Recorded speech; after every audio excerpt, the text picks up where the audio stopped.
So what I want to cover today is the story of Flinders Petrie, who is considered by many to be the father of archaeology. So the question is what exactly did he do to earn this honorable title, and where did he do it? I am here at Tel El Hessi. The reason that this site is so important is that it is the birthplace of pottery chronology. If we're asking the question whether pottery chronology is reliable or not, we need to look at where it began and how it began. Now, this is a story that's really important because there's so many debates going on within archaeology, debates on pottery and the chronology of sites and when things date and to what, and whether this lines up with historical texts or not. If you're going to understand these arguments and get to the heart of these arguments, you really have to understand this story.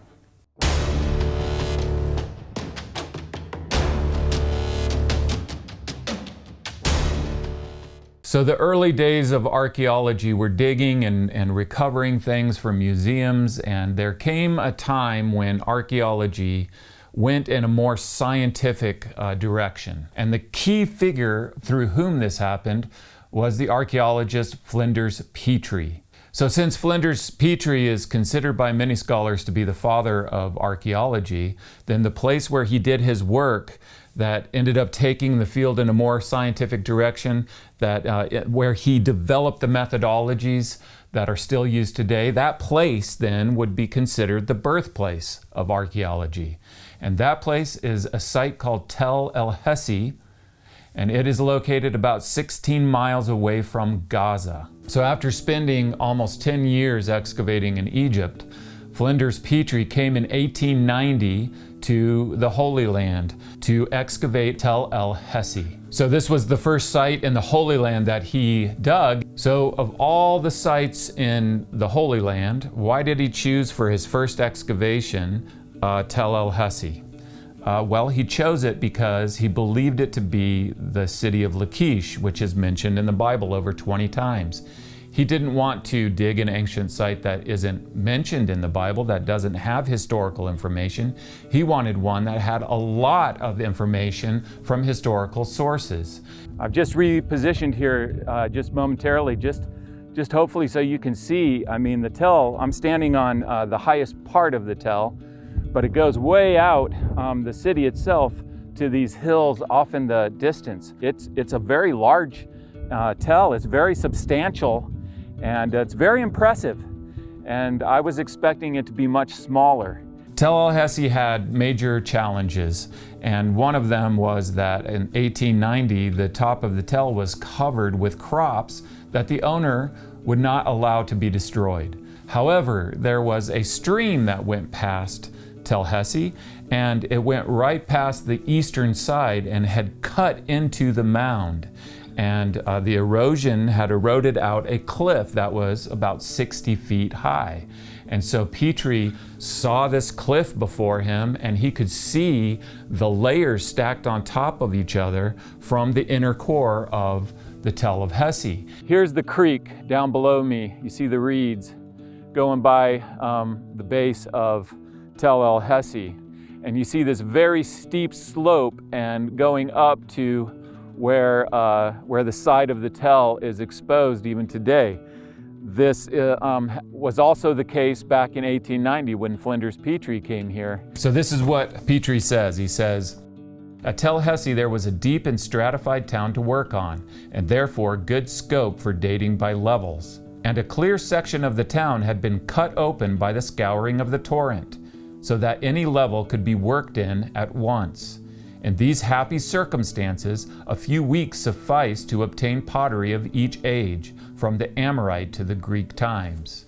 So here's Tel Hessi, right? And then the stream ran by and eroded the side of the Tel so that it produced this cliff 60 feet tall to where Petrie could look and see all the layers of the Tel exposed in that 60-foot cliff that he was looking. And so instead of digging in the typical way from the top, because of all these crops that couldn't be destroyed, then Petrie instead excavated from the side of the tell, and then he saved time by having already the whole inner core of the tell exposed to him. And so he was able in 6 short weeks to understand the whole history of the site, from the Canaanite period all the way to the Greek period, in just 6 short weeks, because he had this advantage where he already had all of this exposed, where he could see it and study it and pull out from each layer the pottery from that layer, study it independently. And so he pulled the pottery out from these different layers, and he studied the differences. Some of these differences were already known, differences in styles, and so he used the pottery to date the layers. He also used the Bible, and he correlated each layer with a biblical event. The oldest layers were the ones at the bottom of the tell, and the youngest layers were the ones at the top. So what he did is he now had the chronology of the site in 2 places. He had it in the stratigraphy of the site itself in the face of this cliff, and he also had the history of Lachish in the Bible. And so he could connect then the events in the Bible to the events in the tell. And this is what biblical archaeology is all about. This is what archaeology is all about.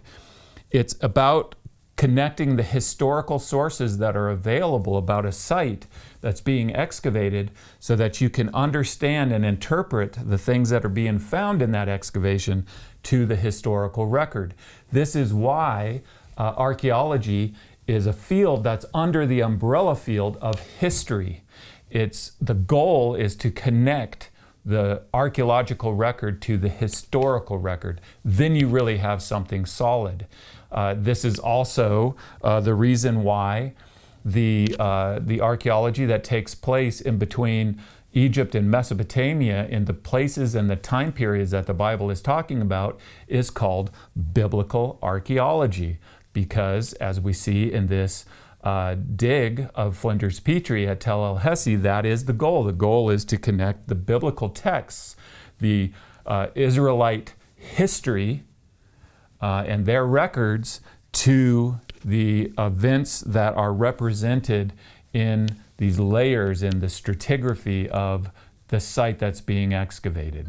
Now, Petrie's conclusion was this: we have now traced the history of the place as seen in the remains and in the Jewish records.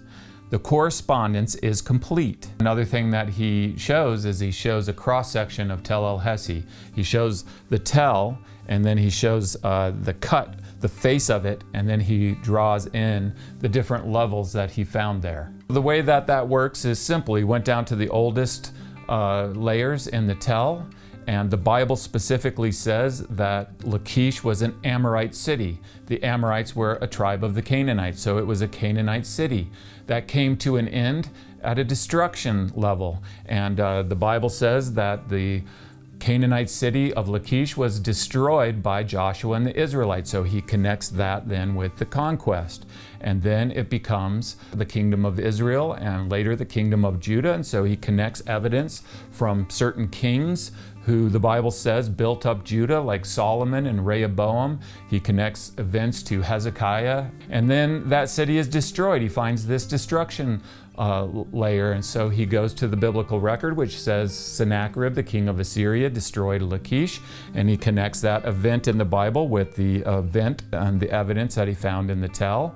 And then the city is rebuilt, and then it's destroyed again. That's the Babylonian destruction. The Bible says that Nebuchadnezzar and the Babylonians destroyed Lachish, so he identifies that destruction, and then it's rebuilt, and it lasts until the Greek period, and then the city comes to an end. He summarizes the pottery this way. He says, all of the pottery found was kept classified, roughly at first, and then as I began to learn it and to be able to understand the town, each piece was leveled to within a foot or two. Every distinctive piece was kept and is here drawn on plates 5 through 9.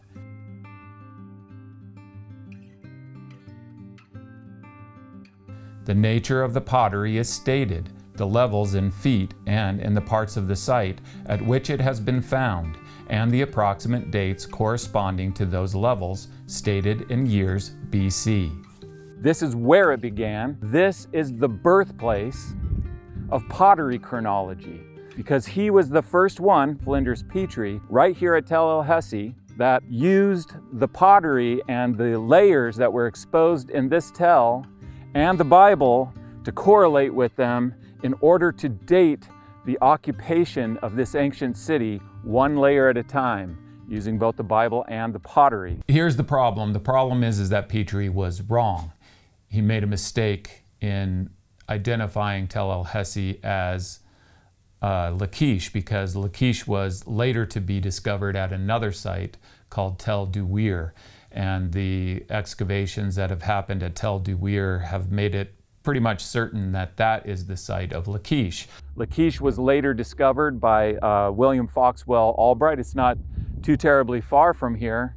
So these connections that Petrie made between Tel El Hessi as Lachish in the Bible are lost. Not completely, they're not completely lost, because whatever city Tel El Hessi was, it certainly was a Canaanite, Amorite city that was a part of Canaan and that was affected by the conquest of the Israelites, and it became an Israelite city, and it was affected by the conquests of the Assyrians and the Babylonians. And so it wasn't all disconnected, but there was the mistake of it being misidentified. Archaeologists today credit Flinders Petrie for starting pottery chronology and for starting to put into practice the way that to this day archaeology layers are dated. And so he gets credited for that, but they don't accept his actual dating of the occupation of this site. Is it surprising that the Father of Archaeology back in 1890 made a mistake in his archaeology? Is that shocking? No, that's not shocking. Do archaeologists make mistakes today? Yeah, quite frequently. And so we're human, you know, and that's part of it. And so I don't think this takes away from Flinders Petrie and what he contributed to the field of archaeology. In fact, you know, if you think about it, if there is today a contradiction between the Bible and the archaeology, it's assumed that the problem is on the side of the Bible because it's a very secular field. But actually, in the original excavation here, when the mistake was made, of course, it wasn't on the side of the Bible. The Bible knew where Lachish was.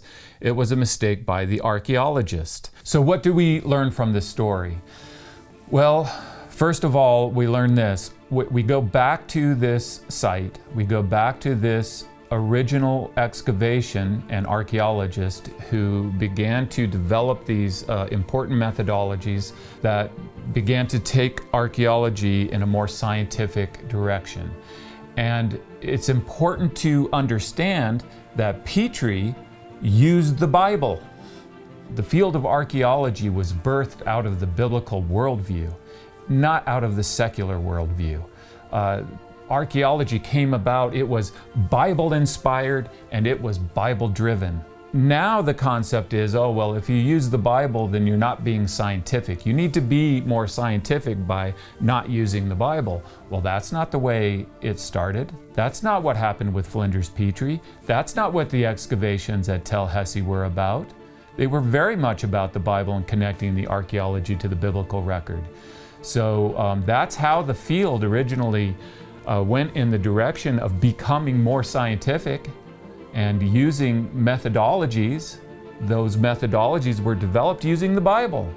And so how is it now that somehow we reverse the process and somehow become more scientific by not using the Bible, by not using the historical information that's available to archaeologists who are digging the times and the places that the Bible is talking about? To dig deeper, you can order a copy of my book, which has been a #1 bestseller in archaeology. Just click the link in the description below this video. And so I think this is a very important story to understand and to know and to reference back to when confronted with all of the with all of the criticisms that we often run into in the field today, because it has become very secular and either is skeptical of the Bible or ignores the Bible. And here's the thing, is none of us were in the ancient past. We don't know the specifics of what happened in the ancient past because we weren't there. The people that were there, that saw it, that experienced that time and those places and those events and wrote those down, those are the ones that we need to rely on in order to understand what's left behind from those events and those places. And so it's pretty simple, but it's also pretty brilliant. And the one who really started developing that originally was Flinders Petrie in his excavations at Tel El Hessi.